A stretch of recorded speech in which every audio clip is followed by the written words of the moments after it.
Dear Tim and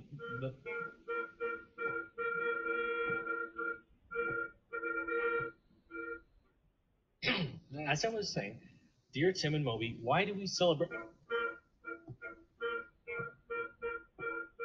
Will you knock it off? Thank you. Dear Tim and Moby, why do we celebrate St. Patrick's Day? From Kyle. St. Patrick's Day is a time to celebrate the traditions and culture of Ireland. It's observed every year on March 17th. Yep, St. Patrick's Day is usually marked by parties and parades. The biggest is in New York City, where close to 150,000 marchers walk down Fifth Avenue.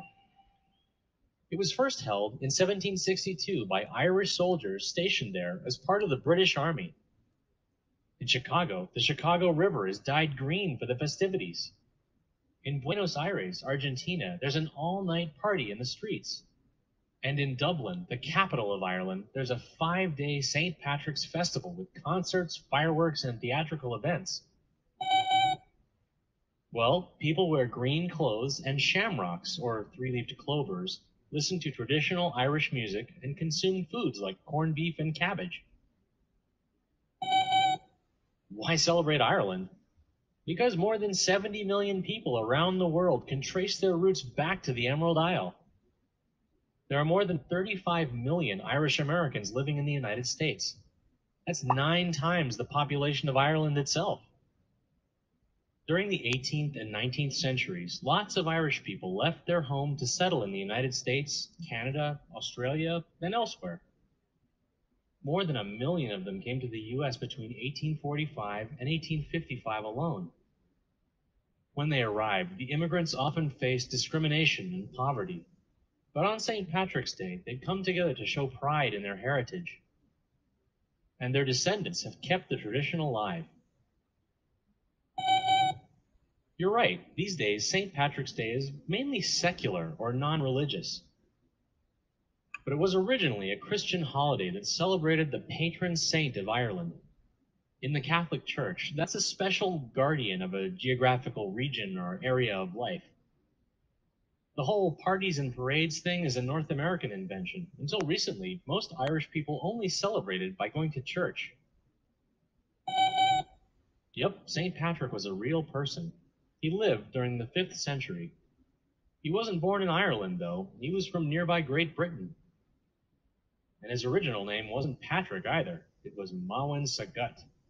Maewyn was the son of a wealthy Christian family. But when he was 16, he was kidnapped by a band of thieves. He was taken to Ireland, where he became the slave of a powerful chief. For the next 6 years, Maewyn worked as a shepherd. Alone and afraid, he turned to his religion for comfort and guidance. After he escaped, he made it his life's mission to return to Ireland and convert the people there to Christianity. Maewyn became a priest and changed his name to the Latin Patricius, or Patrick. Well, back then most Irish people practiced a religion that celebrated nature and involved the worship of many gods and goddesses. Eventually, the Catholic Church made Maewyn a bishop, kind of like the head priest. For 30 years, he traveled through Ireland, establishing churches, schools, and monasteries, and ministering to the people. Yeah, St. Patrick is said to have died on March 17th, which is why that day is now celebrated in his honor. I think you'll have to practice a little more if you want to march in the parade this year. Ugh, bad idea. Happy St. Patrick's Day, everyone!